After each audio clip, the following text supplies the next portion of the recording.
Es ist Sonntag geworden, 19. April. Ich begrüße euch mit dem Losungswort aus 5. Mose 32, Vers 10. Er behütete sein Volk wie seinen Augapfel. Lukas 12, 32, der Lehrtext. Fürchte dich nicht, du kleine Herde, denn es hat eurem Vater wohlgefallen, euch das Reich zu geben. Der heutige Gesichtspunkt heißt, Gott sieht durch deine Augen. Ich muss aber vorwegnehmen, dass das Auge das empfindlichste Organ ist, das sich am schnellsten schützt, wenn eine Gefahr droht. Man denke nur an das Augenlid, das im Bruchteil einer Sekunde herunterklappt, sobald sich etwas Feindliches dem Auge nähert. Ich erinnere mich an ein eindrückliches Zeugnis. Ich hörte es in Toronto, während dieser Zeit des Toronto-Segens, wie man sagt.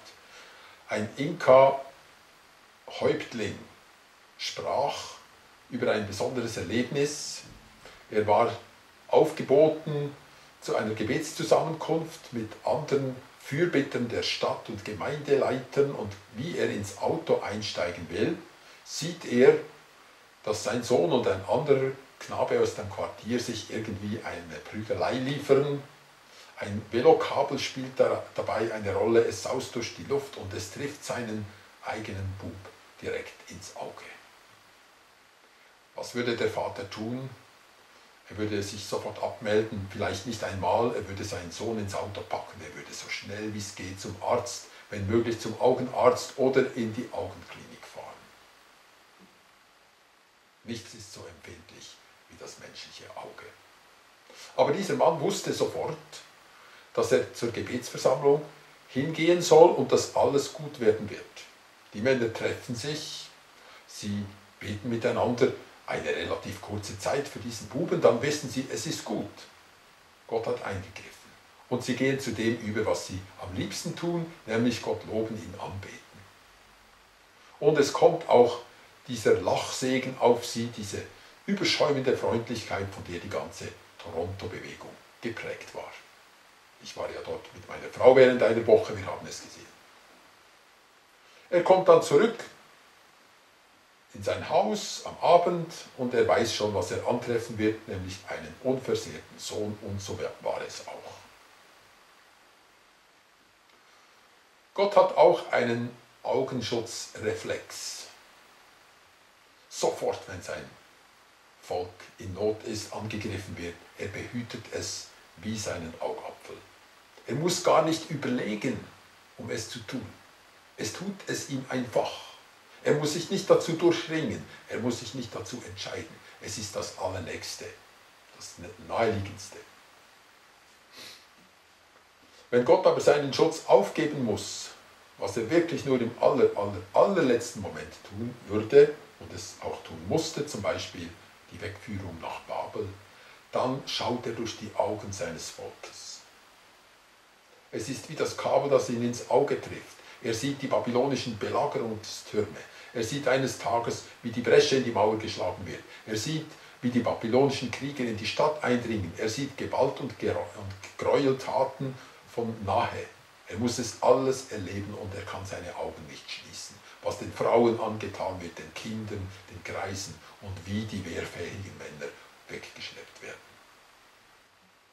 Wenn wir ein bisschen nachempfinden möchten, was Gott empfindet, wie er durch unsere Augen sieht, was wir sehen und im weitesten Sinn wahrnimmt, was wir wahrnehmen, so empfehle ich ein kleines Experiment.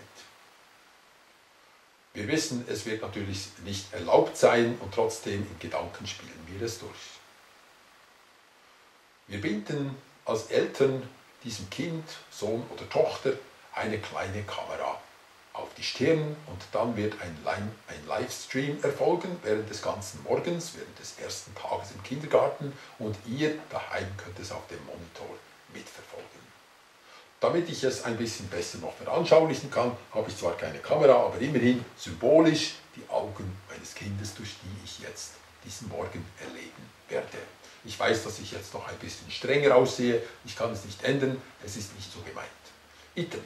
Man sieht, wie sich die Kinder trollen unterwegs, wenn sie zum Kindergarten gehen. Man macht ihre Bewegungen mit. Wie sich die Kinder verhalten, wenn sie herumrennen, sieht ganz anders aus auf Augenhöhe, als so, wie wir es als Erwachsene sehen. Dann kommt die Kindergärtnerin an die Tür, lädt die Kinder ein, wie groß sie ist. Ich reiche ihr nur bis zum Bauch. Sie beugt sich zu mir herab, sie zeigt mir, wo ich die Winken dann hintun kann oder die Schuhe. Sie nimmt mich und die anderen in das Empfangszimmer. All das erleben wir, wie groß die Puppe ist, kann ich jetzt auch sehen, durch die Augen meines Sohnes, meiner Tochter. Ich sehe auch, wie es ist, wenn sich die Kinder raufen, wie gefährlich nah man sich da kommt. Viel gefährlicher sieht das aus, als wenn man als Erwachsener zuschaut. Am Ende die Verabschiedung, wir gehen heim, wie groß der Hund ist, den ich noch treffe unterwegs. Das alles habe ich jetzt gesehen durch die Augen meines Kindes.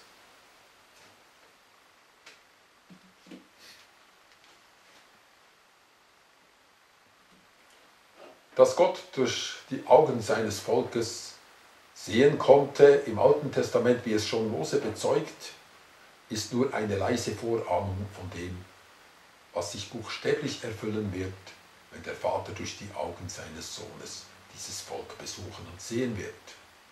Wie sie ihm am Palmsonntag zujubeln, diese fröhlichen, ausgelassenen Gesichter.